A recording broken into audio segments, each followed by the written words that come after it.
La información internacional es parte y muy importante de la agenda. Nuestra analista internacional, Fernanda Cornejo, está con nosotros para hablar sobre todo de la situación de Hamás y la pérdida de estos líderes y las revanchas prometidas. Fer, ¿cómo estás? Hola Santi, ¿cómo estás? Gusto saludarte. Un placer. Bueno, ¿qué se sabe? Realmente vimos el funeral de uno de sus líderes, pero también se van conociendo noticias de nuevos líderes de Hamás muertos y algunos responsables del 7 de octubre. Bueno, justamente se reportó el día de ayer el asesinato a Ismail Haniyeh, que se encontraba en Teherán, en una residencia donde también falleció uno de sus guardaespaldas. Esto fue reconocido a través de un comunicado de prensa de la organización y también, bueno, se condenó lo que había ocurrido. Esto también fue confirmado por las autoridades iraníes y también bueno, se ha visto cómo se han pronunciado otros países, ¿no? Turquía está bastante involucrado también con lo que podría estar ocurriendo y aquí, por supuesto, al ser una organización horizontal, o sea, vertical más bien, perdón, estarían asumiendo los que les correspondía, ¿no? Que estaban segundo al mando en este caso. Habíamos visto cómo habrían asesinado también hace algunos meses al encargado de seguridad del grupo Hamas, al principal líder en ese sentido, pero Ismail Haniyeh era el más poderoso en el grupo Hamas y con este asesinato, bueno, despiertan nuevas problemáticas, nuevas crisis, se tensiona mucho más lo que está ocurriendo allá en Medio Oriente, así que es algo que, bueno, mantiene la tensión ahora a flor de piel, no mucho más que como hubiera sido el día lunes, ¿no? Antes de que ocurriera este asesinato. Así que vamos a estar dándole seguimiento a este tema porque probablemente van a haber otros países que se van a involucrar y esto también va a tensionar las negociaciones que se estaban dando por el alto al fuego, que había ido Benjamín Netanyahu también a negociar a Estados Unidos hace algunos días y bueno, Benjamín Netanyahu incluso en esos discursos ya venía con algún tipo de exigencias muy altas que según también señaló el equipo del presidente Joe Biden y esto por supuesto complica más que se pueda avanzar en ese sentido. Hezbollah, Hamás están siendo atacados por Israel. ¿Qué países van a defender esta postura? Porque veíamos a un Irán que realmente no iba a tolerar esto. ¿Crees que vamos a un conflicto bélico o a un conflicto silencioso, que es el que más preocupa, entendiendo que el terrorismo ataca sin avisar? Bueno, hay países como Egipto que están tratando de mediar esta situación, buscando también el lograr este alto al fuego. Sin embargo, los países que más se han involucrado y que han señalado que van a sumarse a las fuerzas de manera belicosa, respondiendo tu pregunta, serían Irán y Turquía. El rol de Turquía va a ser fundamental en este caso porque se habría mantenido más o menos al margen respecto a este conflicto en Medio Oriente. Sin embargo, tras el anuncio del asesinato del líder de Hamas, Ismail Haniyeh, ellos sí toman una postura muy ruda, también muy ofensiva, parecida a la que ya venía tomando Irán, que se involucró directamente cuando asesinaron y atacaron distintas sedes de Hezbollah en su territorio. Entonces se sumaría Turquía a este tridente, ¿no? Que tomaría más fuerza. Igual hay otras organizaciones de distintos países que se han estado involucrando, pero principalmente la fuerza y la potencia en materia bélica se encuentra justamente ahí en Turquía y en Irán. Hablamos de la Franja de Gaza, hablábamos del Líbano.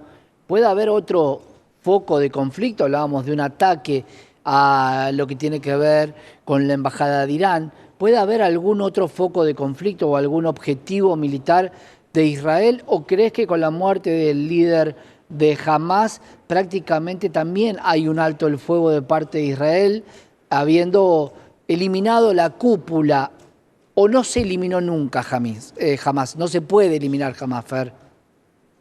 Bueno, la existencia de Hamas está difícil de ver cómo se puede desarmar, ¿no? Es una organización que tiene mucha fuerza, mucha estructura y que tal como señalaba anteriormente, existen, ¿no? Segundos al mando que podrían asumir rápidamente esta estructura. Y también vamos a tener que ver cómo va a responder Hamas. Cuando existió el ataque a Irán, Irán y el grupo Hamas se demoraron igual unos días en responder. Fue alrededor de 4 días que se demoraron ahí en responderle a Israel. Entonces, esto puede quizás tomar un tiempo más, pero claramente se van a reestructurar las fuerzas en la interna del grupo Hamas. Va a haber alguna respuesta. O sea, ellos mismos señalaban de manera más o menos parcial, ¿no?, en este comunicado que iban a tomar medidas también de ofensiva en Israel, así que difícilmente se va a lograr el cometido de Benjamín Netanyahu, que él dijo que él solamente iba a cesar esta guerra cuando lograra ser el ganador. Entonces, estas voluntades que pueden sonar más o menos falsas y con una intención detrás que no es tan honesta respecto a lo que sería este posible alto al fuego, Benjamín Netanyahu no estaría siendo completamente transparente con esta información, y también el nivel de exigencia que está poniendo también nos deja en evidencia que su real objetivo no es poner este alto al fuego de 6 semanas, sino que realmente es aumentar y darle un carácter mucho más preocupante, mucho más intenso respecto de esta guerra.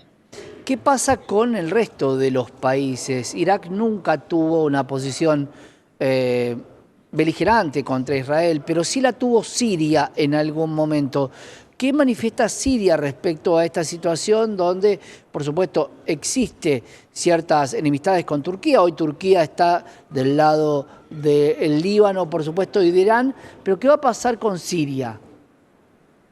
Bueno, el rol de Siria es fundamental, sobre todo también en esta especie de no claridad respecto de su posición, justamente con lo que ocurre ahí puntualmente en Gaza. Pero claro, esta tensión que tienen con Turquía podría ser también un impedimento para que ellos se involucraran directamente, y también, por supuesto, porque no tienen grandes incentivos para ser parte, ¿no?, de tomar una posición tan radical en el caso, por ejemplo, que ellos sufrieran un ataque directo y que se les involucrara más allá de lo que se han visto involucrados hasta ahora. Podría ocurrir también que se ordenaran respecto de este conflicto bélico ahí en la Franja de Gaza. Sin embargo, bien lo decías tú, Santi, es de inferir que no van a intentar estar justamente en un bloque con Turquía para, en el fondo, defender lo que estaría ocurriendo allá, pero de verse involucrados claramente van a tener que tomar una posición. ¿Qué pasa con el mundo musulmán, sobre todo Arabia, que se quedó de alguna manera, esto no es tácito, pero se quedó sin la protección de los Estados Unidos al terminar el acuerdo del petróleo y de la forma que se negocia el petróleo, que todavía no ha sido renovado después de unos 50 años, ¿no? Bueno, justamente antes de que ocurriera este ataque se estaba cerrando esa negociación, ¿no? ¿Te acuerdas tú, Santi, que ya a inicios de octubre se iba a poner en marcha? Este ataque ocurre el 7 de octubre y es por ese motivo que esta negociación respecto de ese tratado queda en pausa. Entonces también hay muchas personas que han planteado que incluso este ataque del grupo Hamas tenía como intención, como una de las motivaciones, frenar este avance en esta negociación. Entonces justamente y efectivamente queda pausado. No sabemos si en algún momento se van a retomar estas conversaciones, pero de momento no ha sido una prioridad. Arabia Saudita está más bien viendo cómo darle esta posibilidad en la negociación del alto al fuego, pero ya quedaron completamente aislados respecto a la posibilidad de firmar por lo pronto este tratado. Entonces, es muy complejo lo que sea con la posición de Estados Unidos, porque está como una especie de mediador, pero que también salió perjudicado por el motivo Claro. que fue uno de los motivos que fue este ataque. Entonces, yo veo muy difícil que en este momento Estados Unidos también cumpla un rol de mediador, dado que Benjamín Netanyahu no está facilitando estas conversaciones. Y también ocurrió este ataque el día de ayer a uno de los principales líderes de Hamas. Entonces, el rol de Estados Unidos es muy relevante, porque también ha tenido avances y retrocesos respecto de su relación con Benjamín Netanyahu, así que es probable también que en un año electoral no tomen mayores riesgos, sobre todo viendo cómo la figura del Partido Demócrata ha estado en desmedro. ¿Qué pasa con Qatar y el mundo árabe? Sobre todo teniendo en cuenta las condiciones que venimos manifestando sobre Venezuela. ¿Qué pasa con Venezuela y el mundo árabe, que no lo apoya para extraer más cantidad de petróleo? ¿O justamente Venezuela no extrae más petróleo a pedido de los grandes capitales del mundo? Bueno, justamente igual Arabia Saudita podría considerarse una especie de competencia, ¿no?, de Venezuela, pero Venezuela, o sea, por la calidad del petróleo que se encuentra allá en Arabia Saudita, lo superaría, pero la cantidad de petróleo que se encuentra en Arabia Saudita no es más alta que la que hay en Venezuela. Por eso está todo el mundo mirando lo que está pasando en este momento también en Venezuela, porque, por ejemplo, Estados Unidos tiene alto interés en esto porque tiene un petróleo que se puede refinar de manera no tan costosa a 2 horas en barco de su territorio de Miami, donde principalmente se hacen este tipo de refinación. Entonces, es muy relevante cómo geopolíticamente queda Venezuela en este momento y también, bueno, Arabia respecto del rol de Venezuela, siempre han tenido esta confrontación, pero son países que principalmente tienen este tipo de exportaciones. Entonces, con las sanciones que le impuso Estados Unidos a Venezuela, con los dólares, los euros que le retuvo y todos estos impuestos de exportación, Arabia Saudita sí toma un rol más relevante respecto del petróleo y deja un poco fuera de cancha a Venezuela. Entonces, por eso es tan relevante cómo se va a resolver esta crisis electoral que está ocurriendo en Venezuela, porque también va a ser un futuro que va a cambiarle el giro también a nuestra región en su totalidad. Claro, escuchándote, de alguna manera parecería que es necesario tener un país pobre en América Latina, pero como una reserva de petróleo, ¿no? Pero que no crezca demasiado para que no sea competencia, como bien marcabas vos. Fer, te pregunto, porque cuando pasó lo de la Franja de Gaza, hubo muchas condenas a Israel. ¿Qué pasa con la situación en el Líbano? Y por otro lado, ¿por qué al parecer la parte norte o el ataque con el Líbano o los misiles que vienen desde el Líbano no tienen tanta protección en Israel?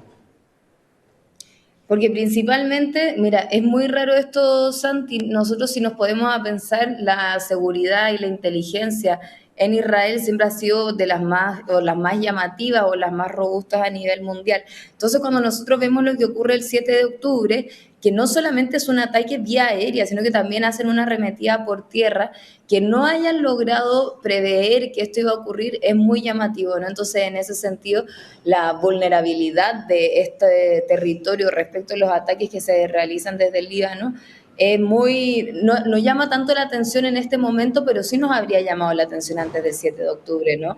Vimos como este arco protector que había allá en Israel no funcionó en su totalidad, resistió también algunos ataques, pero en un 90% fue su utilidad.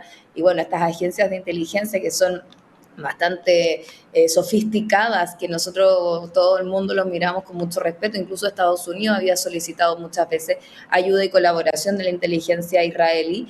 Vemos hoy cómo se vio vulnerada en completo, ¿no? O sea, se mantiene un conflicto bélico entre Hamas y el Estado de Israel hace ya varios meses. Entonces, es algo que a mí al menos no me llama la atención que haya sido vulnerable y que se sigan perpetrando estos ataques por parte de otros países. Claro. Fer, vamos a seguir charlando porque Venezuela despertó al mundo, un mundo donde también va a visitar el presidente argentino Chile y quiero que charlemos sobre eso en nuestro próximo encuentro. ¿Te parece? Sí, claro, por supuesto. Gracias, Fer. Fernanda Cornejo, analista internacional, politóloga, nuestra compañera acá en la pantalla de Canal E.